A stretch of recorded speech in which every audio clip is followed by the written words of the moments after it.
As you may have read, our theme this month is conflict, facing the hard issues, as if we needed more of that in our lives. Since many of us are already feeling somewhat overwhelmed by all the conflicts and hard issues, I thought I'd start us out today on a lighter note with a joke about resolving conflicts through artificial intelligence or AI. A man creates the smartest AI possible and presents it to the UN, boasting it can solve any problem. "Oh yeah?" said the President of the United States. "How do we solve poverty?" "Calculating," said the AI. Moments later, printing out a sheet of paper for the UN to read. Leaders from all over the world applied the proposals on the paper, and in a month, everyone started living better lives. Impressed, they called for the AI's assistance again and asked, "How do we create world peace?" "Calculating," said the AI, and same as before, printed a sheet of paper. Leaders applied the writings, and in a month, all the wars and conflicts stopped. Everybody hates guns, and the world is full of love. On the next UN gathering, curious about the purpose of life, they asked the AI, "Is there a God?" "Calculating," said the AI. This time, though, it didn't give a response immediately. In fact, it took a whole day of processing before finally printing out a piece of paper saying, "Insufficient resources, need more for computation." "Okay, we'll help out," said the leaders of America, and they provided the AI with all of the advanced tech America can offer. They asked the question again.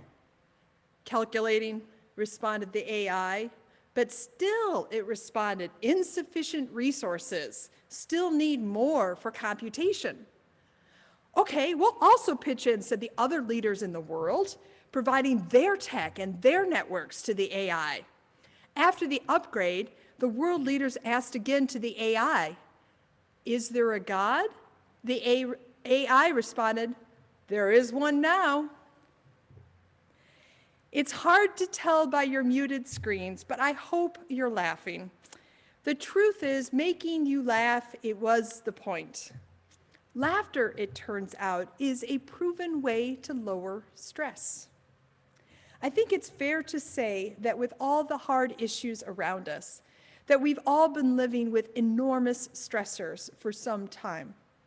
Collectively, we all face the risk of the coronavirus, political divisiveness, and ongoing legacies of racism and white supremacy. Many of us are struggling in some way with loss of social connections with family and friends and coworkers. And some of us are trying to balance perhaps too much family around while also trying to work from home, while still others are dealing with loss of employment or income.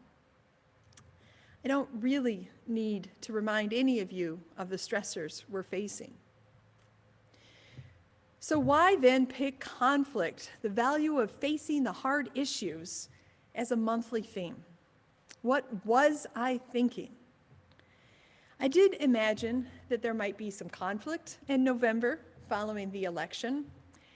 And sadly, last night, violent conflict broke out in DC between different groups. But I'm also aware that dealing with conflict and hard issues is not something that is easy and can be very draining. Indeed, I suspect many of us would rather avoid conflict, whether it be on the national stage or within the congregation or with the person sitting across the table from you at home. And while there are a lot of great resources out there for how to negotiate conflicts, that's not what I want to talk about today.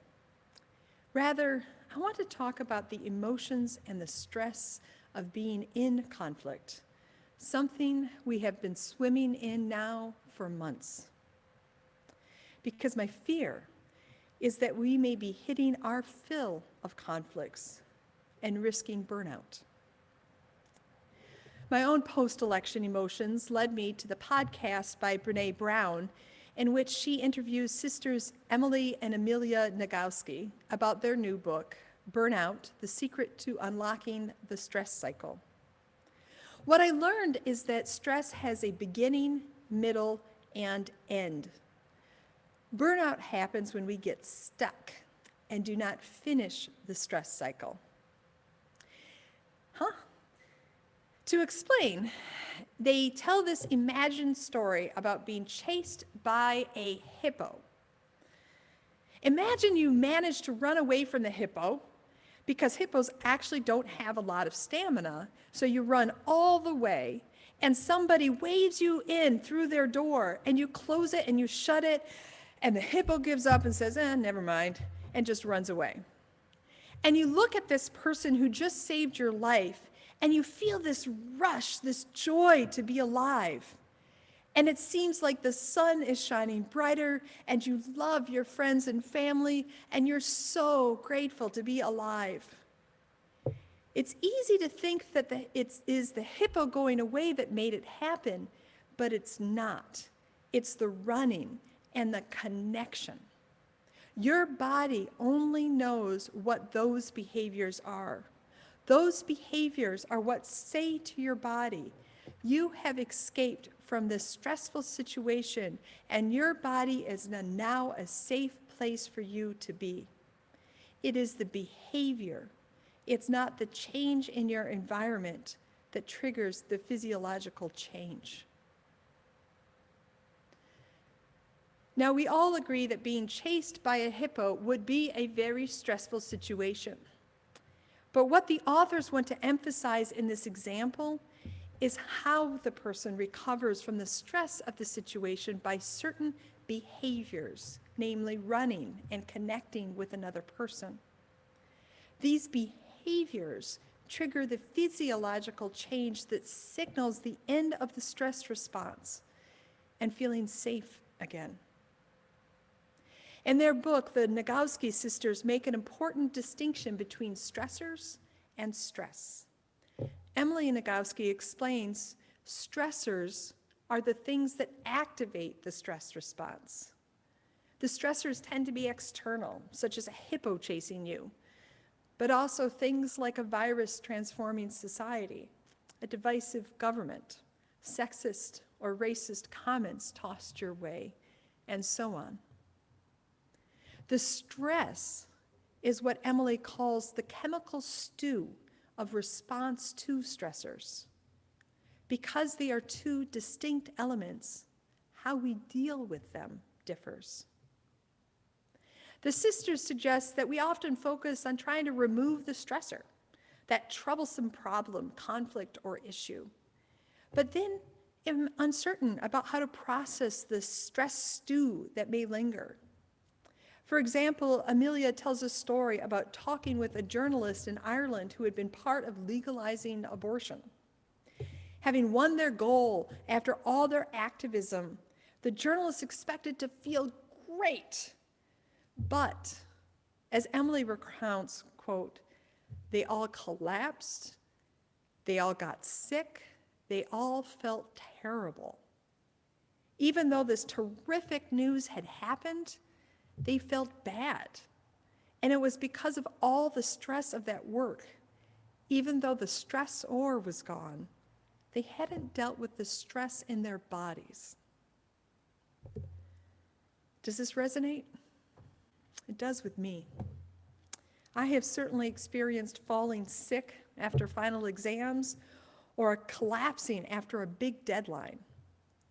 But I had not thought about it in terms of what we are going through now.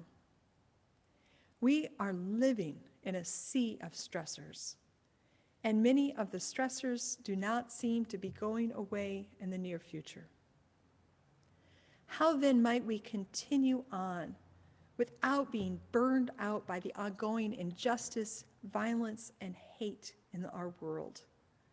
How might we sustain ourselves as we wait for a vaccine, for herd immunity, for being together again with family, with friends, with First Parish here in person?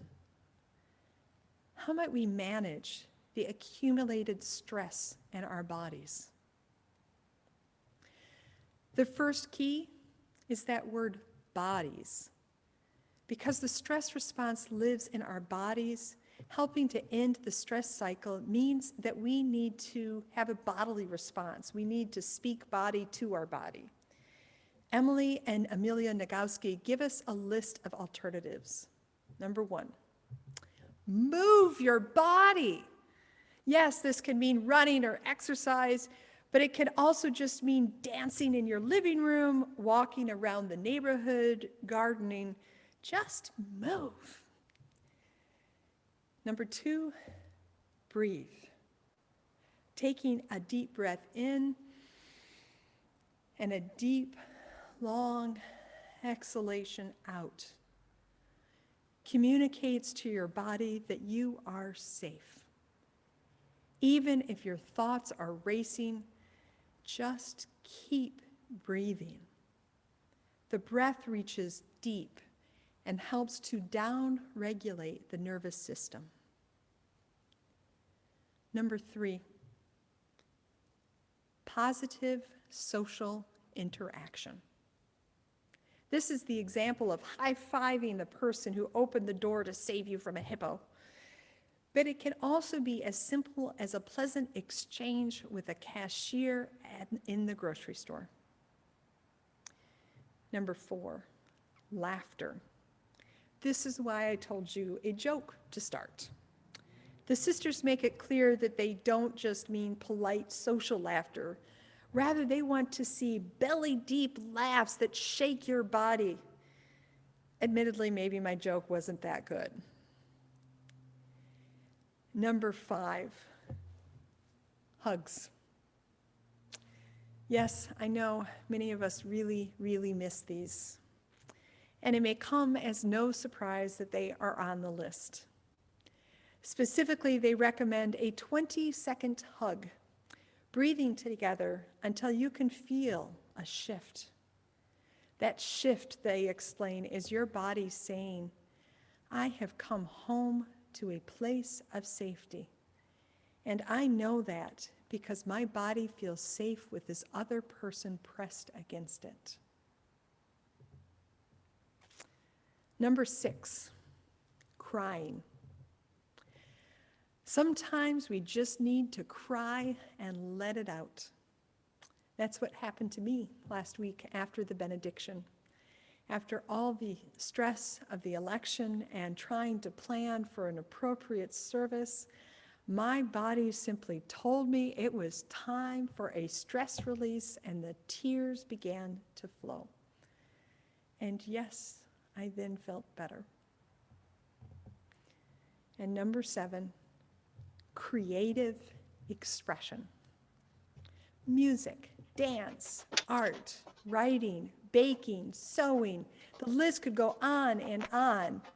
Brene Brown shared how she loves to edit family photographs to make albums. By expressing ourselves creatively, that inner stress finds a way out. You may have even more alternatives on your list. Listening to their list, I realized how during this most stressful time that many of my favorite stress-relieving behaviors are curtailed, like those hugs or the positive social interactions of mingling with a crowd in coffee hour or at a coffee shop. Realizing this shift challenges me to be more deliberate about choosing alternative behaviors that will help the stress not get stuck, but find a way out of my body. Yes, we will continue to face hard issues and conflicts and stressors in our lives. It's really unavoidable. Perhaps in addition to keeping up the fight for a better world with less destruction, injustice, and hate, we can also strengthen our skills for handling the stress of this world.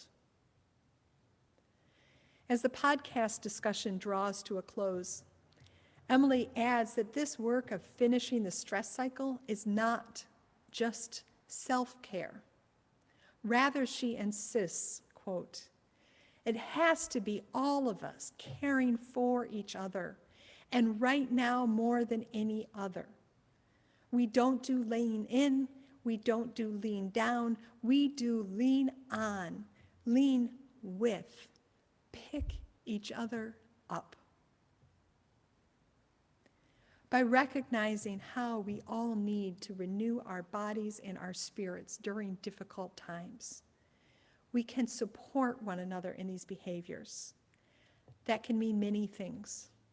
Encouraging a friend to pick up their paintbrush, inviting a family member to go for a walk, hugging those in your pod, or saying something positive to a person who crosses your path, in person or online. By doing so, may we live into our covenantal promise to care for one another.